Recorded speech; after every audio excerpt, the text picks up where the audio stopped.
Halo Urbaners, dimanapun kalian berada, bagaimana kabarnya? Kembali lagi bersama saya John, still in the house. Kali ini saya akan merangkum sebuah film bencana tentang seorang teroris yang menyebarkan virus mematikan di dalam pesawat. Para penumpangnya berjuang mati-matian demi bisa bertahan hidup. Seseru sekaligus menegangkan apa kisahnya? Yuk langsung saja pasang handsfree, simetriskan posisi rebahan, kencangkan celana dalam, selamat menonton dan cekicrot. Get it when I get back.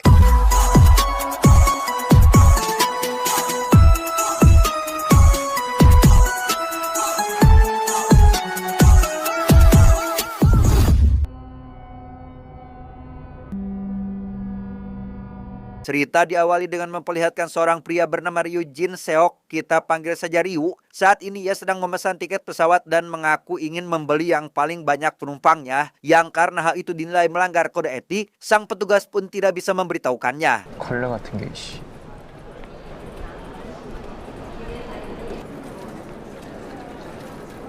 Dan kisah akan berfokus pada seorang ayah bernama Jae-hyuk, kita panggil saja Jae. Ia juga sedang berada di bandara untuk liburan bersama putrinya bernama Sumin. Saat sedang mengantri untuk boarding, Sumin meminta izin buang air kecil sendiri agar sang ayah tidak kehilangan antriannya.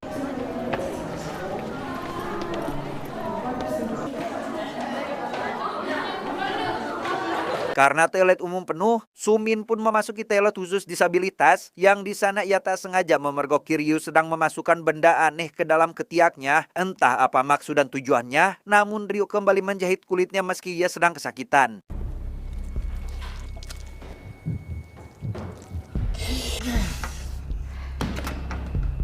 Sadar ada yang memperhatikan, Ryu langsung memeriksa siapa orang tersebut. Yang tepat saat Ryu hendak membuka pintu tempat Sumin berada, Jae lebih dulu memanggil sang putri setelah ia tak menemukannya di toilet umum wanita.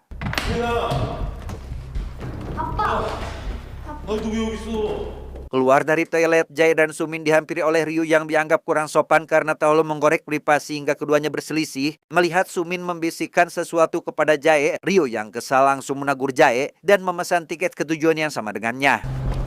얘 지금 뭐래요? 네? 아, 이 사람 진짜 왜 이래? 이상합니다. Di tempat lain, seorang polisi bernama Inho menerima laporan video tentang pembajakan pesawat dari sekelompok bocah sekolah. Mereka mengaku mengenali si pria di dalam video karena pria tersebut merupakan tetangganya. Meski sebagian rekan menganggap itu hanya prank atau lelucon, Inho yang mengingat istrinya akan menaiki pesawat pun sedikit khawatir pembajakan tersebut benar-benar terjadi. Yang meski tidak ada perintah dari atasan, ia mengaku akan memeriksa laporan para bocah tersebut. 딸. 그 엄마 어디로 간다고 했지? 나 숨좀 약간.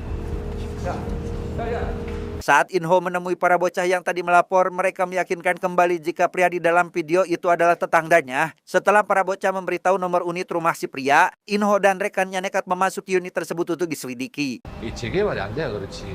뭐 죽었지 이제. Begitu mendapati unitnya, Inho merasa heran mengapa pintunya sudah terbuka. Saat berhasil membuka lebar pintu tersebut, mereka langsung mencium bau tak sedap dan mendapati kondisi rumah yang sangat berantakan.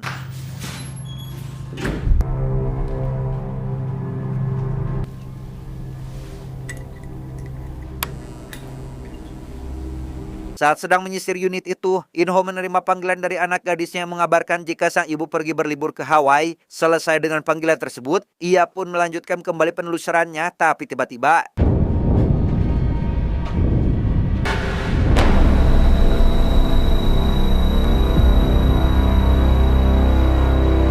ya, di sana Inho menemukan sebuah mayat yang sudah terbungkus plastik. Korban tersebut bukan pria yang ada di dalam video, melainkan orang lain yang memang sengaja dia habisi. Yang karena tak ada tanda-tanda kekerasan, tim medis menduga jika mayat itu maut setelah keracunan sampai mengalami pecah pembuluh darah.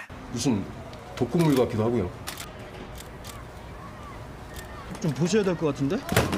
Tak lama mereka menemukan sebuah serbuk yang diduga sebagai racunnya. Untuk memastikan hal tersebut, mereka melakukan pengujian ke beberapa hewan yang ternyata langsung maut hanya dalam hitungan menit saja. Khawatir pelaku menaiki pesawat yang sama dengan sang istri, Inho pun segera ke bandara untuk mencari informasi. 아니, 임마 이게 핸드폰도 없고 신용카드도 없어가지고 추적이 안 돼요. 일단 출입국 관리소 가자. 얼마나 걸려? Di waktu yang bersamaan, seluruh penumpang yang menuju ke Hawaii sedang diperiksa. Ryu sempat dicurigai petugas karena membawa sebuah alat aneh. Namun setelah menjelaskan jika alat tersebut hanyalah inhaler obat asma, petugas pun akhirnya mengizinkan masuk. 안녕하세요. 반갑습니다.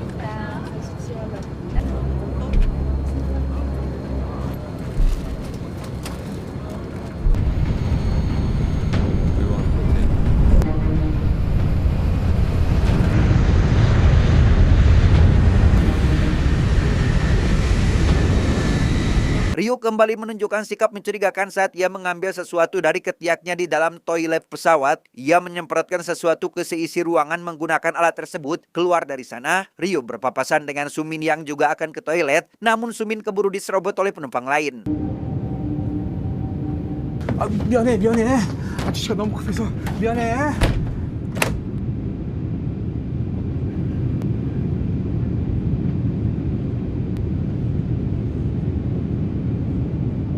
Memasuki toilet, si pria yang menyerobot terlihat kurang nyaman dengan kondisi toiletnya. Usai keluar dari sana, ia langsung protes kepada pramugari karena toiletnya sangat kotor dan berdebu, sehingga pramugari pun segera memeriksanya.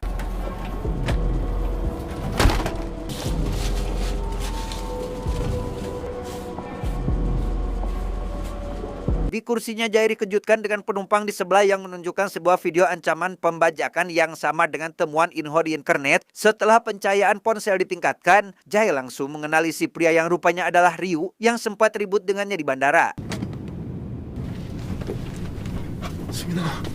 Meski penumpang di sebelahnya yakin video itu hanya prank, Jai yang justru khawatir segera melaporkannya kepada pramugari, memberitahu jika Ryu berada di pesawat ini, di mana Sumin juga memberitahu jika Ryu membisikkan hal yang tidak pantas, yaitu semua yang ada di pesawat ini akan mati.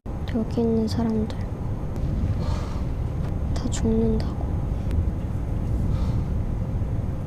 Saat kepala pramugari menegurnya, Ryu mengaku seorang ilmuwan yang hendak akan mengikuti konferensi pers di Hawaii. Ia juga memberikan kartu namanya agar lebih meyakinkan pramugari tersebut. Mendengar pengakuan Sumin tentang dirinya yang berkata tidak pantas, Ryu langsung menyangkal semua itu. 박사요? 하와이 학회 때문에 가신다고. Meski tak ada pengakuan, sang pramugari tetap yakin jika Sumin tak mungkin berbohong. Ia pun akhirnya menenangkan Jai yang terlihat begitu khawatir dengan akan terus mengawasi Ryu selama perjalanan ini berlangsung.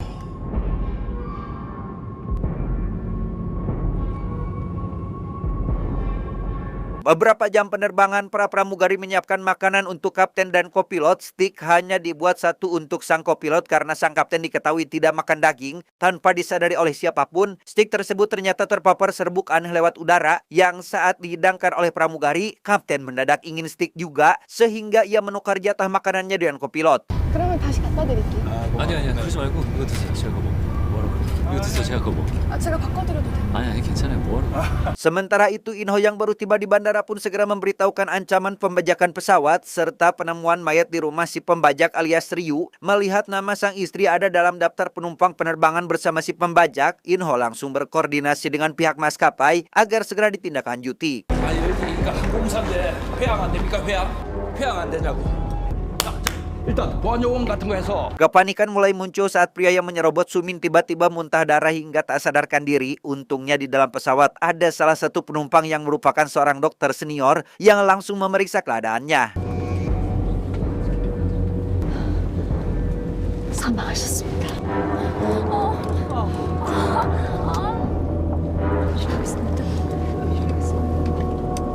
Tak lama, sang kapten menerima pesan dari pusat agar mengawasi salah satu penumpangnya yaitu Ryu, di mana kopilot bernama Young-suk pun hendak akan ke belakang untuk memeriksa. Namun, belum sempat keluar, datang seorang pramugari yang mengabarkan tentang kematian salah satu penumpang. 너 어디 가냐고? 이거 안 되지. 내가 있다는 거야. Sebelum Young-suk tiba, Ryu dan Jai rupanya sudah terlibat aksi perkelahian yang sangat sengit. Melihat kejadian itu, Young-suk pun segera memisahkan mereka. Yang ketika Ryu diminta menunjukkan KTP-nya secara tenang, tiba-tiba 씨발! 저기 저!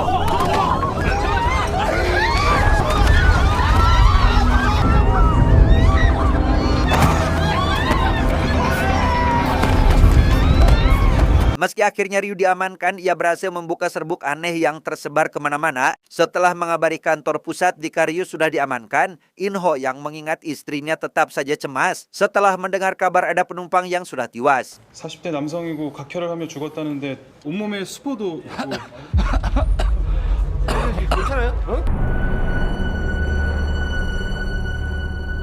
Salah satu pramugari mengingat jika penumpang yang mau tadi sempat protes soal toilet yang berdebu, di mana Yung Suk yang langsung memeriksa toilet itu pun menemukan banyak sekali tisu yang sudah terkena darah. Sadar jika Ryu pasti telah menyebarkan serbuk di dalam toilet dan di seluruh kabin penumpang, ia memilih untuk tidak kembali ke ruangan kemudi karena khawatir sudah terpapar. 혼자 계시는 게 좋을 것 같아요, 지금은. 연락 주고.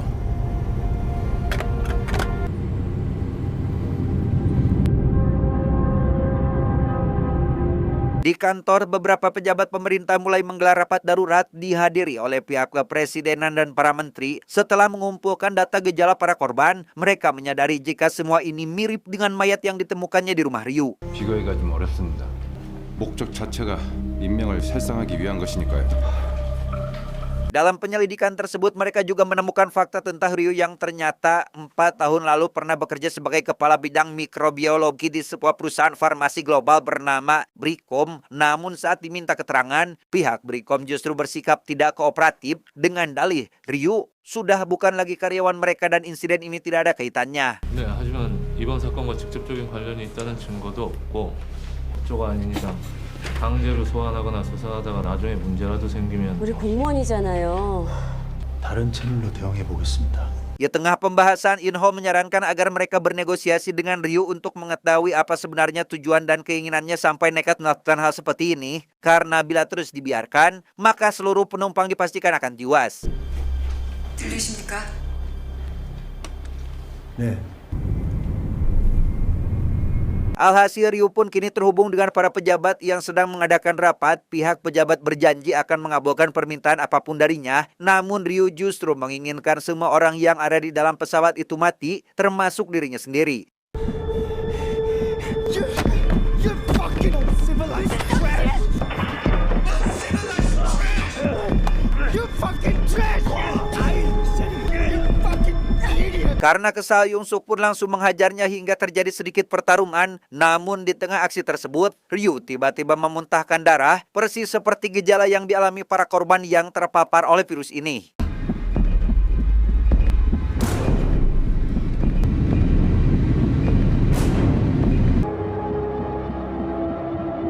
Tak lama, seluruh penumpang dan awak kabin dikejutkan dengan pesawat yang tiba-tiba mengalami turbulensi hebat sehingga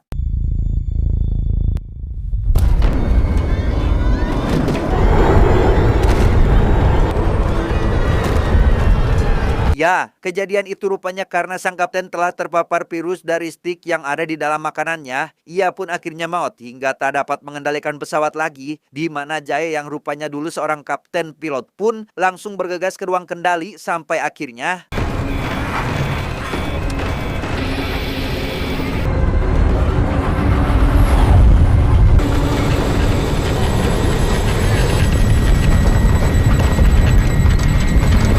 setelah pesawat kembali normal, Yung Suk pun segera memeriksa apa yang terjadi. Ia begitu terkejut saat melihat sang kapten sudah maut dengan gejala yang sama. Dan yang lebih mengejutkannya lagi adalah Ryu, sang tersangka utama kasus ini, juga ikut tewas akibat virus dan benturan saat turbulensi tadi. 류진석이 죽었어. 왕 기장이 사망했어. 류진석도 사망했어. 아이 지금 뭔 소리하노? Kabar teror ini pun sudah menyebar luas di dunia maya, terlebih setelah video keributan Ryu yang diunggah salah satu penumpang menjadi viral. Melihat dia itu, seluruh penumpang menjadi panik dan bertanya-tanya soal nasib mereka ke depannya. Yang meski sebenarnya para pramugari juga panik, mereka hanya bisa menenangkan semua penumpang. 이름은 류진석. 한 다국적 제약회사에서 미생물학 선임 연구원으로 근무했습니다. Demi meminimalisir penyebaran virus, para penumpang yang sudah bergejala pun dipisahkan agar bisa dirawat terlebih dahulu, di mana para keluarga penumpang yang mengetahui berita itu hanya bisa menunggu kabar baik di bandara, berharap pihak maskapai dan pemerintah segera bertindak. Karena buntu, Inho yang tak kunjung mendapat surat perintah pun nekat mendatangi perusahaan Bricom untuk mencari tahu informasi tentang Ryu. Namun bukannya mendapat jawaban, ia justru memicu keributan di depan kantor tersebut. Pada akhirnya pesawat pun berhasil landing di Hawaii, namun Yung Suk tiba-tiba mendapat pesan jika Hawaii tak diberikan izin mendarat. Hal itu disebabkan karena berita soal virus sudah meluas hingga ke luar negeri, di mana pihak Hawaii yang tak ingin mengambil resiko sedikit pun hanya meminta agar pesawat itu kembali saja ke Korea.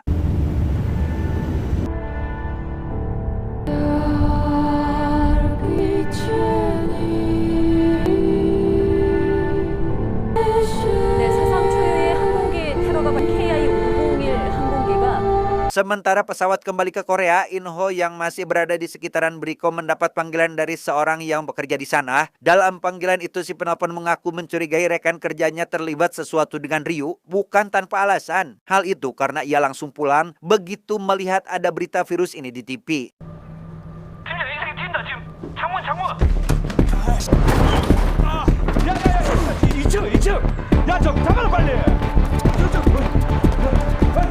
Ya, terjadilah aksi kejar-kejaran antara polisi dan si pria yang di tengah pengejaran itu, mobil yang dinaiki oleh Inho mengalami kecelakaan, namun pria yang dikejar justru berhenti dan menolong para polisi tersebut saat itu juga. 괜찮으세요?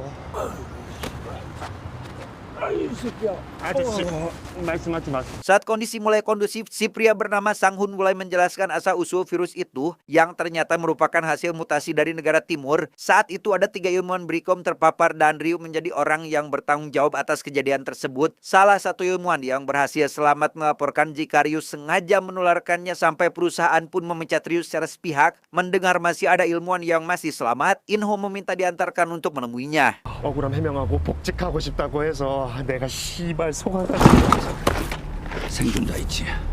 유일하게 살아났다는 그분 지금 어디 있어? 유진석 집에서 나온 시체요.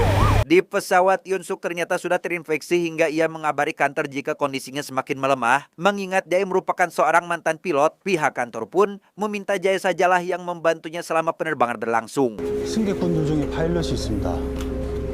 혹시 알고 계셨습니까? Di ruangan lain, Jae yang sedang mengobati para penumpang pun bercerita tentang masa lalunya dengan salah satu pramugari. Alasan mengapa dirinya berhenti menjadi pilot karena dulu pernah mengalami kecelakaan yang menewaskan 2 orang pramugari. Salah satunya adalah istri dari Yung Suk. Sehingga itulah alasan mengapa selama ini ia selalu bersikap dingin kepada Jae.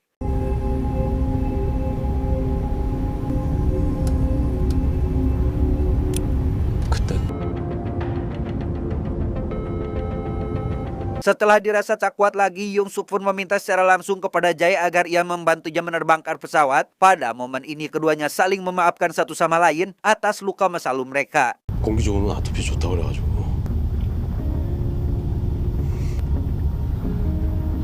Karena Bricom tak kunjung kooperatif, seorang Perdana Menteri turun tangan untuk bernegosiasi secara langsung, meminta penawar atau antivirus untuk virus mematikan itu. Alhasil pihak mereka pun bersedia memberikan antivirusnya secara gratis, sehingga sebuah kabar tersebut membuat para penumpang dan keluarga merasa sedikit lega. 무상으로 지원하겠다는 입장을 밝혔습니다.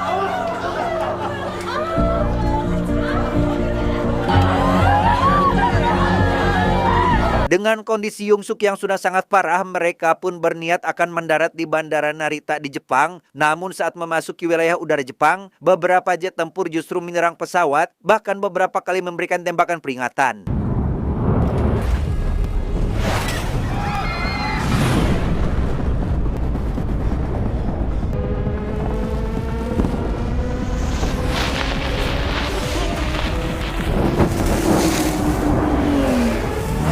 Pesawat terpaksa membatalkan pendaratan dan hendak kembali ke Korea. Sama seperti di Hawaii sebelumnya, perusahaan Jepang menggelar konferensi pers dan menyatakan jika mereka hanya ingin mencegah dan tak berani mengambil resiko dengan membiarkan virus itu masuk ke negaranya.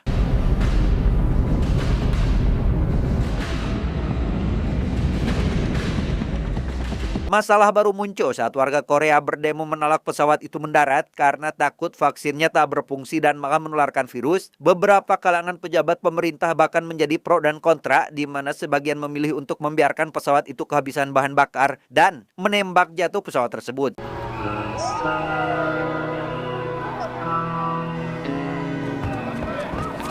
Dalam situasi genting tersebut, Inho yang tak ingin sang istri ikut tertembak pun nekat menjadikan dirinya sendiri sebagai bahan uji coba dengan memasukkan virus itu ke dalam tubuhnya demi membuktikan efektivitas dari vaksinnya. 상공에서 그냥 떠돌고 있습니다.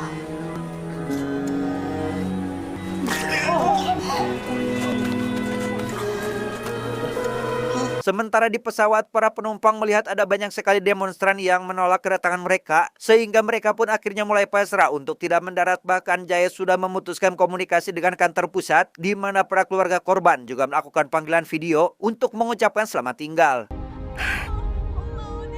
엄마 오빠랑 같이 해서 Tak lama, Inho yang sedang menjadi bahan uji coba pun akhirnya menunjukkan tanda-tanda pulih. Hal itu cukup menjelaskan jika vaksinnya terbukti berhasil, yang karena alat komunikasi dengan pilot sudah diputus, seorang petugas meminta keluarga korban untuk mengirim pesan teks kepada keluarga mereka di pesawat, mengabarkan jika vaksinnya telah berhasil, sehingga kini diperbolehkan untuk mendarat.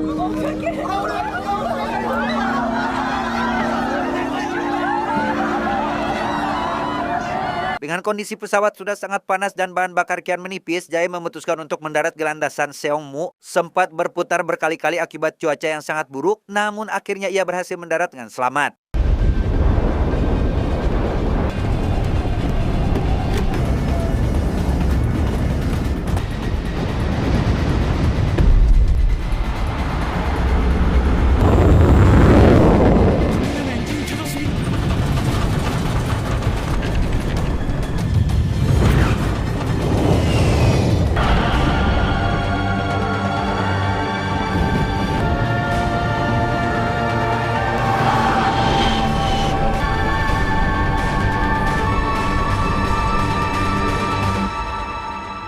Singkat cerita, seluruh penumpang dinyatakan selamat dan kembali sehat setelah divaksin. 1 bulan kemudian, mereka menggelar acara syukuran atas keselamatan mereka sewaktu itu. Inho sendiri mengalami kelumpuhan sementara akibat virus yang dimasukkan terlalu banyak. Namun dokter meyakini jika Inho akan segera pulih seiring berjalannya waktu.